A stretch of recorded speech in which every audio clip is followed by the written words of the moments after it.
Here's a Boolean algebra simplification problem. We've got a gate representation of the logic equation, and our stated goal is to express this circuit in terms of a logical expression, simplify the expression, and then re-represent it as gates, hopefully fewer. One thing that confuses students is that these symbols and this dot are really the same thing. These are inversions. Why the triangle then? What good is the triangle? The triangle really represents a buffer or an amplifier. It comes from practical limitations of the number of outputs that a gate can actually drive in terms of inputs to other gates. Don't worry about that right now. Here's what you need to know. What matters is that this dot or this circle on the end of the device indicates an inversion. That's really what indicates the inversion. You really can just neglect the triangle. Okay?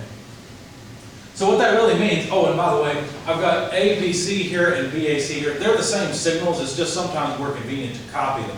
So A here is the same signal. If this one's true, then this one's true too. You can think of it like this. These two are connected together, right? And these two are connected together. And these two are connected together, if you want to think of it that way. Okay? Anyway, kind of messed up my diagram here, so let me get rid of some of this.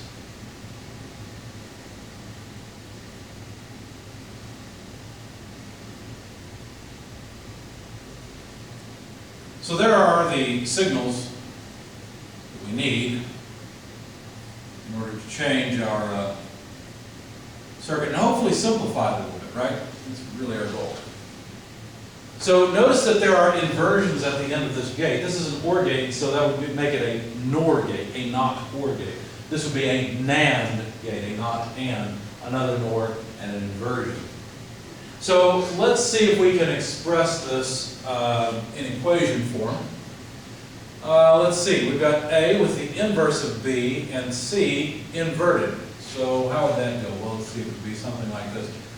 We'll take A, it's this term. It's ANDed, that's what this gate means, with the inverse of B, okay, and C. You see right here is the inverse of B. But the result of that, right here, this is the signal right here. It's inverted once we get to here, see? So we've got to invert the result. Now that, and I'm going to put parentheses around it just to keep it clear, even though the AND and the bar indicate that the A, not B, C is taken together. The result of that, though, which is what we have expressed here now, is ORed with B. Now the result of this, now you say, well, B goes on this way.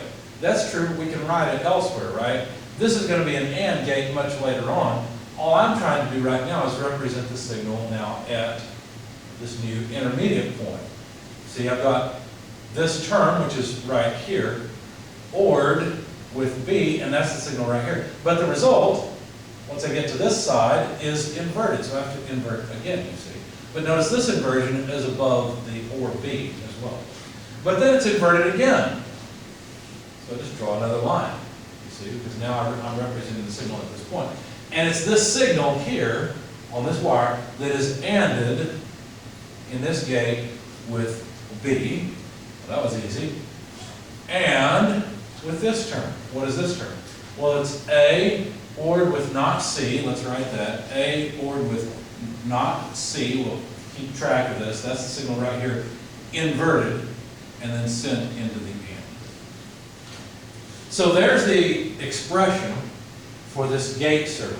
Let's see if we can simplify it. One of the obvious simplifications that comes to mind is that if you take a signal and you invert it twice, it's the same signal. So basically that means I can erase this double inversion.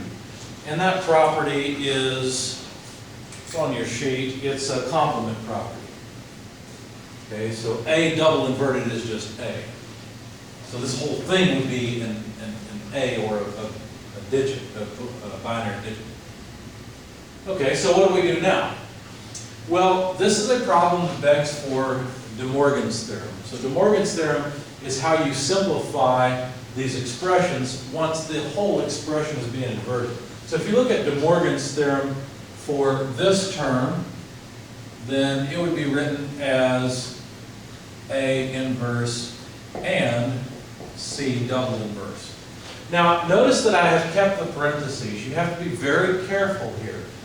When you have an inversion above two variables, even if there are no parentheses, whatever's in here has to be done first. And you'll see that that's very important over here in just a second, okay? Now, it's obvious that and comes before or, so the parentheses really don't make a big difference here because it's going to be and with b. So if I say and b, I mean, I can drop the parentheses because it doesn't matter in what order I perform this and. So let me just go ahead and get rid of the parentheses. Also, C doubly inverted would just be C. So from here over, we've simplified it a bit. We've got a little bit of extra space there. But what about this term? Well, De Morgan's theorem works on more than just one term.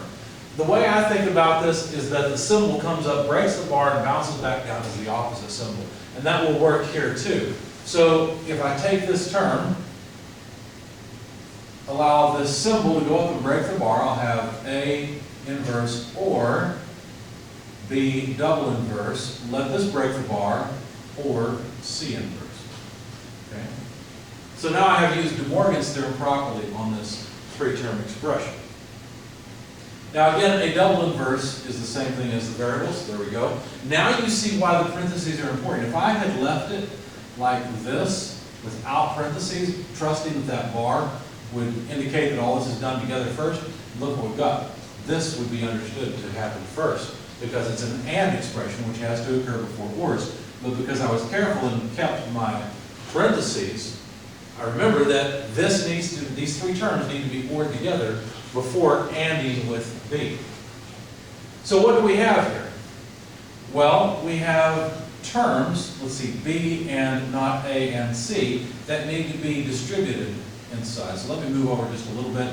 So basically I'll have not A, that's the first term, and with all of this, B and not A and C, that's this whole piece, think of it as multiplied by the first term.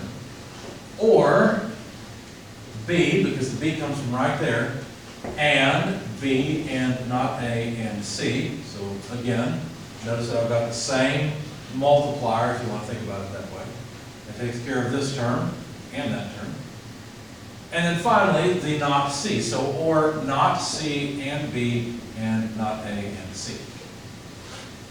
Now, not A and not A is just not A, and it doesn't matter what order I take this in.